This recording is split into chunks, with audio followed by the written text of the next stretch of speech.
Did you know that one of the Wild West's most dangerous gamblers wasn't an outlaw or even a man? She was a Southern lady in fine gowns with diamonds glittering on her fingers. She didn't need a revolver to win respect. Her weapon was the poker table. And while gunfighters killed each other in dusty saloons, she built a fortune by reading men's eyes, their trembling hands, and their pride. Her name was Lottie Deno, though she was born Caroline Thompkins. And in Texas gambling halls, they called her the gambling queen of the West. This is her story of high stakes, near-death encounters, forbidden love, and a gamble that made her a legend. Caroline Thompkins was born in 1844 in Kentucky into a wealthy Southern family. Her father was a successful horse breeder and a man of leisure who also loved cards. From him, young Caroline learned the intricacies of gambling. She grew up around fine dinners, polite society, and card games that stretched late into the night. Her father taught her strategy, patience, and, most importantly, how to keep a straight face while the stakes grew higher. By the time she was a teenager, Caroline could outplay grown men in the parlor. But then came the Civil War. The conflict shattered Southern wealth, including her family's. Her father died and the family fortune crumbled. Caroline's mother urged her to marry into respectability, but Caroline had no interest in becoming a man's ornament. She had a gambler's blood, and the world was wide open. By 1865, at just 21 years old, she left home with a maid and some money, heading south and west in search of a future. On the road, she began using the name Lottie Deno. Some say it was short for dinero, the Spanish word for money. Others claimed it was to cover her tracks and protect her family's name. Either way, the new name stuck. Lottie arrived in San Antonio, Texas, a booming post-war frontier town. Soldiers, cowboys, and drifters filled its saloons. At first, her presence shocked the regulars. Here was a tall, graceful woman with auburn hair, dressed not like a saloon girl but like a lady. Silks, lace, and sometimes even jewels. But once she sat at the poker table, all doubts vanished. She played with precision, calm as stone, never letting her emotions betray her hand. Men who thought her soft quickly found themselves stripped of their pay. The word spread. There was a woman in Texas who could beat anyone at cards. Saloons filled when she played. The piano man banged out tunes, drinks flowed, and gamblers crowded the table, eager to test themselves against the mysterious lady who called herself Lottie.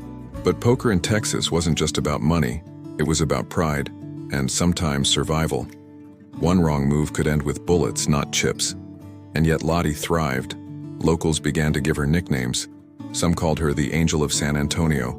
Others whispered Mystic Ma'am. But soon one title rose above the rest, the Gambling Queen of the West. Over the next decade, Lottie drifted from town to town, saloon to saloon, San Antonio, Fort Worth, San Angelo, Fort Griffin. Each place added to her legend. She played with cattlemen flush with trail money, soldiers with months of pay, and drifters who'd risk everything for one more hand. She was fearless. Some say she crossed paths with Doc Holliday himself in Fort Griffin. Though no records prove it, the idea of the deadly dentist-turned-gunslinger sitting across from Lottie has fueled Wild West lore for generations. What made her so dangerous wasn't luck. It was her mind. She studied every opponent, a twitch of the lip, a hand on the whiskey glass, a bead of sweat rolling down a temple. She read them like open books. And unlike the rough men she played against, she carried herself with elegance. Her silk dresses and refined manners disarmed them. They underestimated her, and that was her deadliest weapon. By the late 1870s, she had amassed a fortune in cash, diamonds, and respect. In saloons where gunfire was common, men hesitated before drawing against Lottie Deno, because when she fixed you with her calm, icy stare, you knew she'd already beaten you. In San Antonio, Lottie met a fellow gambler named Frank Thurmond. He was suave, handsome, and sharp with cards. The two became partners both in poker and in life. Together, they traveled across Texas, living off their winnings and carving out reputations. But Frank wasn't without trouble. Like many gamblers, he drew enemies. He killed a man in a saloon fight, forcing him and Lottie to flee San Antonio under suspicion. They headed west, chasing fortune and avoiding vengeance. Their love story was unconventional. They weren't married in the church until years later, but they were inseparable, bound by loyalty and the gambler's creed. Trust no one but your partner. Still, every hand of cards carried risk.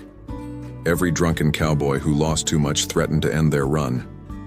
One wrong turn could have made Lottie a widow before she ever wore a ring. Texas saloons were violent places, and Lottie walked a thin line between wealth and death.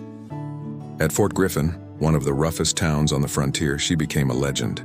Cowboys fresh from the trail, outlaws on the run, soldiers looking for distraction, all came to gamble, and many sat at her table. Stories abound. A drunken rancher once accused her of cheating. Lottie didn't flinch. She stared him down while Frank casually rested his hand on his pistol. The man backed off. Another tale says a gunfight erupted in the saloon while Lottie calmly gathered her winnings, her expression never breaking. What set her apart was her fearlessness. While others panicked, she stayed composed. Men began to fear not just her skill, but her presence. If Lottie was at the table, you knew the game was serious, and you knew you might leave broke. She was no outlaw, but she was just as dangerous in her own way. Unlike many gamblers, Lottie had an exit strategy. By the 1880s, she and Frank Thurmond moved to New Mexico. There, they sought a quieter life. They married, settled in Deming, and eventually became respected citizens. Lottie invested in land and even supported the local church. The same hands that once stacked poker chips now counted donations for Sunday service. She never renounced her past, but she carried herself with dignity, transforming from gambler to community leader. Lottie Deno died in 1934 at the age of 89. She lived long enough to see automobiles, radio, and airplanes, far removed from the dusty poker halls of Texas. Her life was unique in the Wild West. She didn't die in a gunfight. She wasn't shot in the back of a saloon. She didn't fade into poverty. She won her gamble.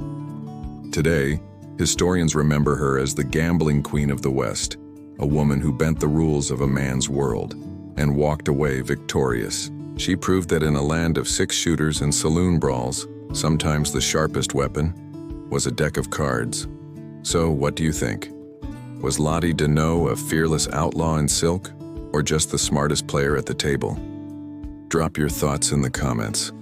And if you love untold Wild West stories, hit subscribe, because out here, legends never die.